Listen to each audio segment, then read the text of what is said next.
My name's Billy. I am a ex-member of the Hells Angels Motorcycle Club. I'm a person in long-term recovery, and I am chatting with Staxx.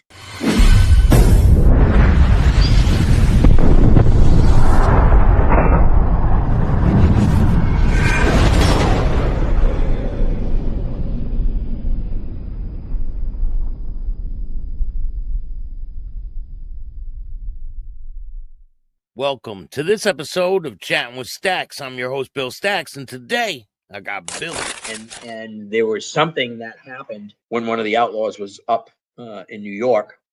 He got punched or something. Yeah, he claimed he got jumped or whatever. But unbeknownst to the folks that were going to, because they never said, "Hey, we're at war with you." These two members from Lowell went down there, found this ex-member. We're all in the Outlaws clubhouse hanging out and partying because they used to hang out and party with them. And my understanding is that they, got jumped, hogtied, brought to a rock quarry, and all three of them were killed.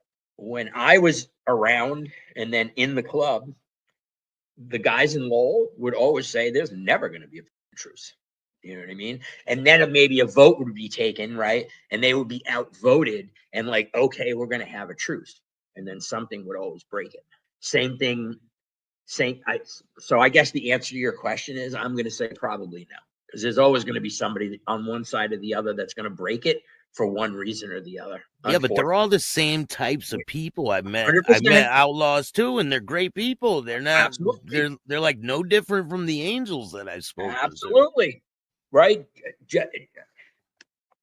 George is known for saying that if I grew up in Chicago instead of California, there's more of a chance that I probably would have been an outlaw and not, you know what I mean? Absolutely they are. You know what I mean?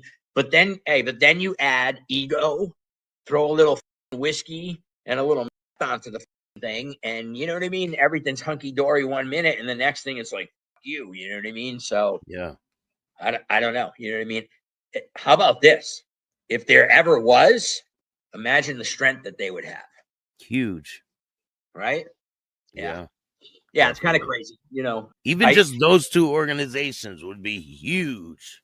Boys will be boys, though, right? I guess so. Yeah, Listen, you throw money, power, and into any situation, and you know what I mean. It's just powder keg for disaster.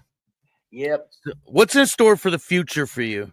I'm getting a little long in the tooth, and because of my past life, I didn't really plan on retirement or anything like that. But just recently, I started working for a new company. I work in the treatment field, and I started working for a new company. And one of the co-founders was actually a client of mine for like 4 years. I became very close to him and his family.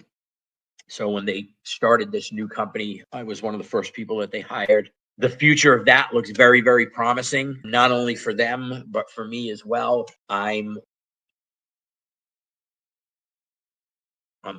clean, man. You know what I mean? I'll be celebrating 17 years in March. Congratulations. I love the fact that I'm clean. I still travel all over the world. I still ride my motorcycle all over the place. Getting ready to go down to Biketoberfest down in Florida. I honestly, you know what I mean? My whole, I don't know if it'll ever, come to being. I'd love to write a book someday. My sister-in-law, who's recently passed, she's written a couple of different books. My brother and her are both doctors of Chinese medicine. They do acupuncture and whatnot, and so she's written a couple of different storybooks, but also she has written textbooks. And she was always one that told me that I needed to write a story about my life, and I've always wanted to. And the theme, because you want to write something that's going to sell, right? So you got to have a little bit of a hook. And so my idea, and I could probably never name it this, but it would be from HA to NA, one man's spiritual journey through life. You know what I mean? How you could name it that. You could name it that. Man, that would copyright. I don't think you can. They don't they don't own the word HA. You can't copyright just them two words like that. They have the copyright on Hell's Angels and the Death. Yeah, but just to use the word HA, you can use that in a book title. Listen, I own the rights for Uber Mafia. people were like, you can't do that because of Uber. Uber owns Uber, the word Uber. No, they don't. I copyrighted the word Uber Mafia because I have a series called Uber Mafia about these Right. mob guys that start driving for Uber. I gotta see if I can find this thing. I'm not gonna be able to find it too quick. That's awesome. You know, so I would like to, you know, pursue that. And really, again, you know what I mean? Like, even doing this with you, my main goal really was to, you know, for it to come out that you can survive after, you know what I mean? That there's life after club life, you know what I mean? And there's life in recovery. Like, I live a life second to none today. You know what I mean? Like, the relationships that I destroyed from being in the club, like my parents, my siblings, my daughter. I was an absentee father forever. And because I found recovery, I was able to make amends to her. She was not raised by me. She was raised by her mother, her stepfather, and my parents. When she was getting married, the hardest question I had to ask her was, are you going to have me walk you down the aisle, or are you going to have Mike walk you down the aisle? And we had already made amends, like, through some time. And she's like, what do you mean? Of course I'm going to have you, you know what I mean? So I have a relationship with my daughter today because of my recovery. My brother, who's a judge, believe it or not, in the state of Rhode Island, we were like this forever. And even when I when I got clean, he handed me $15. He said, get the fuck out of my house. I hope you straighten your life out. And then even after I'd been clean for a while, this is bull. This kid needs to straighten his life, you know, just was so totally against it. And he went from that to, I was at my mom's once working on some stuff, and I had some Narcan sitting on the table. And he started talking to me, and he said, hey, can you get me some of this? And I'm like, huh? My brother makes sure that all the court officers in his court all carry Narcan today. If you go to my brother's house, where he has like his college degree and his Lord, you know, his little shrine to self, right? He's got my 1-year medallion, my 10-year medallion, my 15-year medallion. That's awesome. I've been able to mend those relationships. Those are the things that are, I got a brand new motorcycle. I just bought a brand new car last week. Fucking, you know, but the things that are most important to me today are those relationships. Yeah. And so my goal, partly in doing this, and this is why I really want to do the patched one, is that I want to be able to reach people like me that get out of organizations like I was in, and they're lost, and they can get buried in alcohol because they don't know which direction to go. And I want to be able to help those people and show them that, you know what, there is life after that. You know what I mean? And so far, I've met 2 people, you know what I mean, that were in, one that was actually in the Providence charter and one that was in Boston, I believe. At least one of them tells me, in fact, he picked me up at the airport once. He said, you know, he said, if I hadn't met you when I had like 2 months, he goes, I probably wouldn't have stuck around. He said, I didn't think this was possible for people like me and you.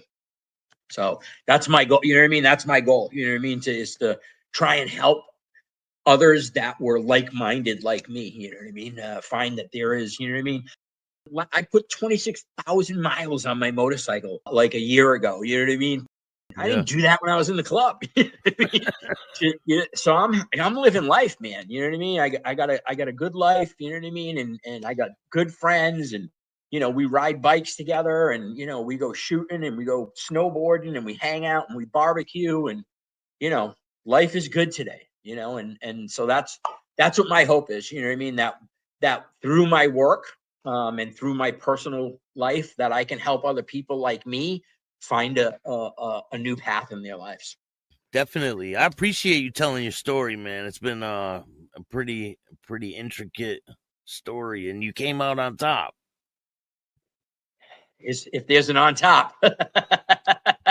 Hey, you're sober, you're living life, you got I'm not relationships fucking back. jail, and You could be dead, you know? For sure. Is there anyone you want to give a shout out to before we go?